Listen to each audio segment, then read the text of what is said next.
નમસ્કાર મિત્રો, જય દ્વારકાધીશ મિત્રો। ફોનની રિંગનો અવાજ કાને સંભળાતા જ સુનીતા ઝડપથી દોડી। 55 વર્ષે પણ તેના વાવાળા પગમાં 25 વર્ષની નવોદય જેવી સ્ફૂર્તિ આવી ગઈ હતી। એનું મન કહેતું હતું કે ફોન તેના દીકરા ઉમેશનો જ હશે, પરંતુ દર વખતની જેમ આ વખતે પણ સુનીતાને નિરાશા સાંપડી હતી। ફોન એના પુત્ર ઉમેશનો નહીં, પરંતુ મિસિસ મહેતાનો હતો। ફોનમાં મિસિસ મહેતાનો અવાજ સાંભળતા જ એને યાદ આવ્યું કે તેના પગમાં દુખાવો ચાલુ થઈ ગયો હતો। આ વખતે પણ મિસિસ મહેતા કહી રહ્યા હતા કે સુનીતા, મારી કારમાં આપણે વહેલી સવારે બહારગામ જવા નીકળી જઈશું અને 1 વાગ્યા સુધીમાં તો આપણે પાછા આવી જઈશું। તમે બંને જણા પણ મારી સાથે જ આવજો। સુનીતાને મનમાં તો ઘણો ગુસ્સો ચડેલો, પણ અવાજમાં બને એટલી મીઠાશ લાવતા કહ્યું કે તમે તો મારી મજબૂરી સમજો છો, હું આવી શકું એમ નથી। નોકર 11:30 વાગે આવે છે અને આપણે 1 વાગ્યા પછી આવીને રસોઈ બનાવીએ। તમે તો જાણો છો કે મને વાની તકલીફ છે, હું બહારનું કશું ખાતી નથી, મને માફ કરો। એવું કહેતા સુનીતાએ ફોન મૂકી દીધો। એ જાણતી હતી કે ફોન પર વધુ વાત ચાલુ રહેશે તો મિસિસ મહેતા જરૂર કહેશે કે સુનીતા, આ ઉંમર મંદિરે દેવ દર્શન કરવાની છે, પણ વારંવાર આ વાક્ય સાંભળવાની હિંમત સુનીતામાં રહી નહોતી। સુનીતાને મનમાં થયું કે એને સંભળાવી દઉં કે તારે શું, તારે તો વહુ છે, તું ઘરે આવે ત્યારે તને તો ગરમા ગરમ રસોઈ મળી જાય છે, પણ મારું શું? મિસિસ મહેતા જેવી આખા બોલી બાઈને છંછેડવામાં મજા નહીં, એવું સુનીતા જાણતી હતી, કારણ કે એની નિકટની સખી હોવા છતાં પણ હંમેશા માટે ઉમેશનો જ પક્ષ લેતી હતી। જોકે એકાંતની પળોમાં ઘણીવાર થતું કે મિસિસ મહેતાની વાત પણ સાચી છે, ભૂલ પોતાની પણ છે, અને દરેક વખતે એ પારુલની વાતોમાં આવી જતી હતી। પારુલ નાનપણથી જ પોતાની પાસે રહેલી હતી અને એનું સ્વપ્ન કોઈ પણ રીતે સાકાર કરવા એ મરણીયો પ્રયાસ કરી રહી હતી। જોકે પારુલ નાદાન છોકરી હતી, પારુલ યુવાન હતી અને યુવાનીમાં મોટા સપના જોવા એ સ્વાભાવિક રીતે ટેવાયેલી હોય, પણ પોતે યુવાન પારુલની માતા હતી, એને પોતે તો ભવિષ્યનો વિચાર કરવો જોઈતો હતો। સુનીતા સંયુક્ત કુટુંબમાં પરણી હતી, સૌથી નાની પુત્રવધુ હતી, એને ઘણો બોજો રહેતો હતો। સુનીતા ધનાઢ્ય કુટુંબમાંથી આવી હતી, જોકે એનું સાસરું પણ પિયર કરતાં ઘણું વધારે ધનાઢ્ય હતું, તેથી તેના માથે ક્યારેય જવાબદારીઓ આવી ન હતી। સાસરીમાં તેને પતિ તથા જેઠના બાળકોનો સમય સાચવવાનો પડતો હતો, વહેલું ઉઠવું પડતું હતું, એટલે થાકી જતી હતી। પિયરમાં એ જમવા બેસે એ પહેલાં જ મહારાજ પાણીનો પ્યાલો પણ ભરી દેતા અને થાળી પણ પીરસી દેતા હતા, જ્યારે અહીં સાસરીમાં તો રસોઈ ઘરની સ્ત્રીઓએ જ કરવી પડતી હતી, એવો નિયમ હતો। એવામાં ઉમેશનો જન્મ થયો। સુનીતાની ઈચ્છા હતી કે ઉમેશને રાખવા માટે એક બાઈ રાખી લે, પરંતુ સુનીતાની સાસુને ચુસ્ત માન્યતા એવી હતી કે બાળકોને આયા નહીં, પરંતુ ઘરના સભ્યો જ ઉછેરે, જેથી ઘરની વ્યક્તિઓના સંસ્કાર એનામાં આવે। સુનીતા માટે આ શક્ય ન હતું। ઘણીવાર ઉમેશ આખી રાત રોવે, ક્યારેક બીમાર પડી જાય, તેથી વારંવાર ઉમેશને એની મમ્મી પાસે મૂકી આવતી હતી, અને સુનીતાએ સ્કૂલ પણ એવી પસંદ કરી હતી કે જે એની મમ્મીના ઘર પાસે જ હતી। ઉમેશ સ્કૂલમાંથી છૂટીને સીધો જ મોસાળ જતો હતો, અને એક સમય એવો આવ્યો કે ઉમેશ મમ્મી પાસે જવાને બદલે મોસાળમાં વધારે રહેવા લાગ્યો। આથી સુનીતાને પણ માનસિક રીતે શાંતિ મળવા લાગી હતી। ઉમેશ લાડકોડમાં ઉછરવા લાગ્યો, એટલું જ નહીં, પરંતુ માસા માસીને તો ઉમેશના રૂપમાં એક રમકડું મળી ગયું હતું, અને ઉમેશને ભણાવી ગણાવીને હોશિયાર બનાવી દીધો હતો। ધીરે ધીરે સુનીતા પણ ઘરકામથી ટેવાઈ ગઈ હતી। ત્યાર પછી પારુલનો જન્મ થયો। સુનીતાનો પારુલ પ્રત્યે સ્વાભાવિક રીતે વધુ ને વધુ લગાવ હતો। ઉમેશ અને પારુલ ભાઈ બહેન હોવા છતાં પણ એકબીજા પ્રત્યે બિલકુલ લગાવ રહ્યો ન હતો। ધંધામાં પણ ખૂબ જ વિકાસ થયો હતો। ઘરમાં પૈસાની રેલમછેલ હતી।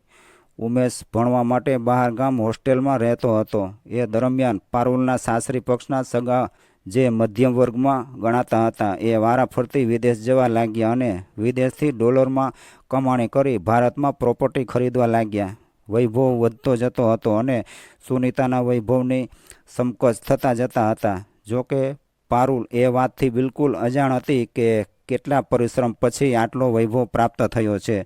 તેથી તો એ વારંવાર સુનીતાને કહેતી હતી કે મમ્મી, ભાઈને વિદેશ મોકલવા જોઈએ, જેથી એની જિંદગી બની જશે અને હું પણ વિદેશ થઈશ. ભારતમાં શું છે, કમાવાનું તો માત્ર વિદેશમાં જ છે. ઉમેશે જ્યારે PhD પૂરું કર્યું ત્યારે એને કલકત્તામાં જ નોકરી મળી ગઈ હતી. એટલું જ નહીં, પણ એની સાથે કામ કરતી નિશા નામની એક યુવતી સાથે પ્રેમમાં પણ પડ્યો હતો. સુનીતાના પતિ સાગરભાઈને પારુલ ખૂબ જ વહાલી હતી. પારુલનો શોખ હીરાના દાગીના બનાવવા અને તેને પહેરીને લક્ષ્મીનું પ્રદર્શન કરવાનું જ હતું. વિદેશ જવાથી એનો આ શોખ પોસાયા કરશે એવું એ મક્કમપણે માનતી હતી. સાગરભાઈ વેપારી હતા, પણ સાથે સાથે એક બાપ પણ હતા. એવો બાપ કે જે પુત્રીના પ્રેમમાં અંધ હોય. ઘણીવાર ઉમેશ કહેતો હતો કે અમારા ઘરમાં પુત્રી પ્રેમમાં અંધાપો આવ્યો છે.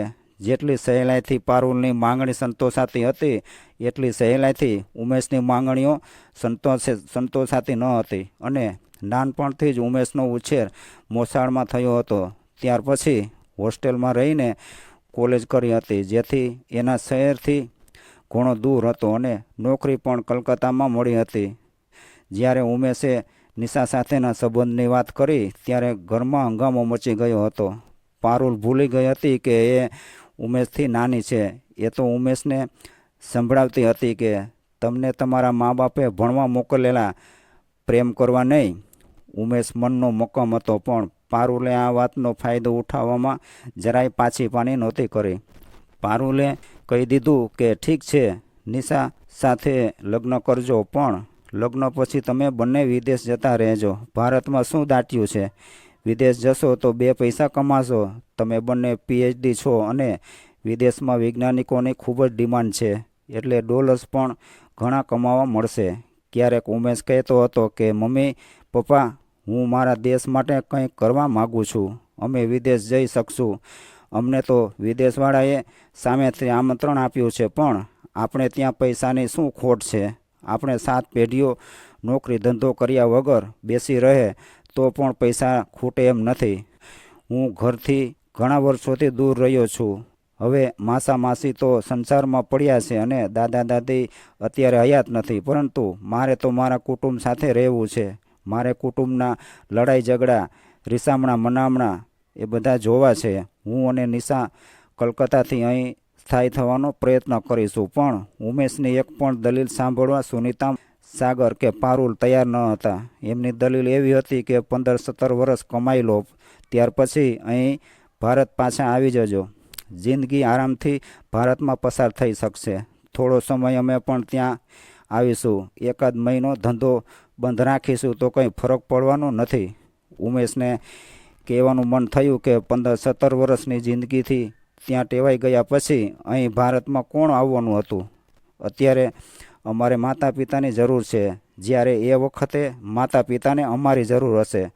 15-17 વર્ષ પછી અમે પાછા આવીએ ત્યારે નવેસરથી નોકરી શોધવી, અને 15-17 વર્ષ પછી અમારે એટલા માટે પાછા આવવાનું કે ત્યારે તમારે અમારી જરૂર હોય. મિસિસ મહેતા પણ સુનીતાને જે વાત સ્પષ્ટપણે કહી શક્યો ન હતો, એ વાત આજે એણે સ્પષ્ટપણે કહી હતી અને ઘણી સમજાવી હતી. સુનીતા, જિંદગીમાં બધું જ મળશે, પણ પ્રેમ મળવો દુર્લભ છે. પ્રેમ મેળવવા પ્રેમ કરવો પડે છે. ઈશ્વર કૃપાએ તારી પાસે ઘણો પૈસો છે, તો વહુના હાથની ગરમા ગરમ રોટલી ખાઈને બાકીની જિંદગી પૂરી રીતે પસાર કર.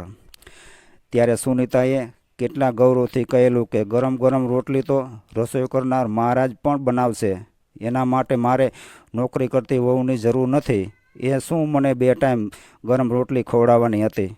આખરે તો મારે જેના વેતરા કરવા પડશે, અને આવા વેવલા વેળા મને બિલકુલ પસંદ નથી. એ તો સમય થશે, ખંભે પાકીટ લટકાવી ચાલતી થશે. ત્યારે મિસિસ મહેતાએ કહ્યું કે સુનીતા, તું વાસ્તવિકતાથી ઘણી દૂર છે. એક સમય એવો આવશે કે તને ઉમેશ અને નિશાના પ્રેમની જરૂર પડશે. ત્યારે તું એ પ્રેમ મેળવવા માટે તડપતી રહીશ. ત્યારે સુનીતા, સાગરભાઈ તથા પારુલના હર્ષનો પાર ન રહ્યો. જ્યારે ઉમેશ અને નિશાએ વિદેશ જવાની હા પાડી ત્યાર પછી પારુલ અમેરિકાથી આવેલા કોઈ શ્રીમંત ઘરના નબીરાને પરણીને અમેરિકા જતી રહી હતી. ઘરના લગ્ન પ્રસંગે ઉમેશ કે નિશા હાજર ન હતા. હા, ઉમેશે સુંદર મજાની ભેટ તથા કાર્ડ જરૂર મોકલ્યા હતા, પરંતુ ઉમેશે એક નિયમ જરૂર જાળવી રાખ્યો હતો કે દર મહિને $1 મોકલતો રહેતો હતો. એ માત્ર ચેક જ હતો. એમાં 2 અક્ષર લખવા જેટલો પણ સમય એની પાસે ન હતો. ઘણીવાર સુનીતા અને સાગરભાઈ ફોન ઉપર કહેતા હતા કે બેટા, શું માત્ર ચેક મોકલવાથી તારી જવાબદારી પૂરી થઈ જાય છે? શું તારી બીજી કોઈ ફરજ નથી? ત્યારે ઉમેશ શુષ્ક સ્વરૂપે જવાબ આપતો કે શું કરું, અહીં પૈસા કમાવા પાછળ કંઈ વિચારવાનો સમય જ કોને છે, અને મને આવા વેવલા વેળા બિલકુલ પસંદ નથી. હું અહીંની જિંદગીથી ટેવાઈ ગયો છું. અહીંની સરકારે અમને બંનેને પુષ્કળ સગવડો આપી છે. હવે અમારી પાસે પણ એટલી બધી સંપત્તિ છે કે અમારી 7 પેઢી બેઠા બેઠા ખાય તો પણ ખૂટે એમ નથી. એટલે હવે મારી ભારત આવવાની ઈચ્છા નથી. મેં પુત્ર તરીકે તમારી ઈચ્છા પૂરી કરી છે. તમારે આનાથી પણ વધારે પૈસા જોઈતા હોય તો હું મોકલતો રહીશ. આટલું કહેતા ઉમેશે ફોન મૂકી દીધો. ત્યારે સુનીતાને થયું કે માતા પુત્ર વચ્ચે વિદેશ અને ભારત જેટલું અંતર નથી. વિદેશ અને ભારત વચ્ચેનું અંતર તો વિમાનમાં બેસીને પણ કાપી શકાય છે, પણ મા બાપ અને પુત્ર વચ્ચે જે લાગણીનું અંતર પડી ગયું છે, એ અંતર તો દુનિયાનું કોઈ વિમાન કાપી શકે એમ નથી. મિત્રો, આ કહાની તમને કેવી લાગી એ કોમેન્ટ કરી જરૂરથી જણાવજો, અને પસંદ આવી હોય તો વિડીયોને લાઇક, શેર અને ચેનલને સબસ્ક્રાઈબ કરી તમારા ભાઈને સપોર્ટ આપો. જય દ્વારકાધીશ.